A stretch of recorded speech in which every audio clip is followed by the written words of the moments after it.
પૂર્વ કચ્છ અને પશ્ચિમ કચ્છના અનેક વિસ્તારમાં વરસાદી ઝાપટા પડ્યા છે।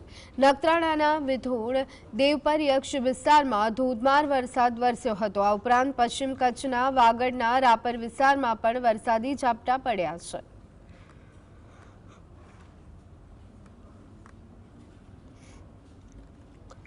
તો થરાદ અને સરહદી વિસ્તારોમાં એક મહિનાના વિરામ બાદ ફરી એક વખત વરસાદ વરસ્યો, જેમાં વાવ, મોરીખા, ધરાધરા, બાલુતરી, રાચેણા સહિતના ગામડાઓમાં 2 દિવસથી વરસાદી ઝાપટા પડ્યા।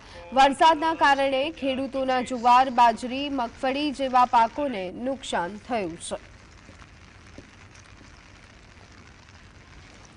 તો અમદાવાદમાં બપોરના સમયે વરસાદી માહોલ જોવા મળ્યો। અમદાવાદ શહેરમાં સવારથી તડકો હતો, તેવામાં બપોરના સમયે કાળા ડિબાંગ વાદળો છવાયા હતા। તેમજ શહેરના શાહીબાગ, મેઘાણીનગર, સિવિલ હોસ્પિટલ, આ ઉપરાંત એસસી હાઈવે પર પણ વરસાદી ઝાપટા પડ્યા। વરસાદી ઝાપટાથી વાહન ચાલકો અને રાહદારીઓએ પરેશાની વેઠવી પડી।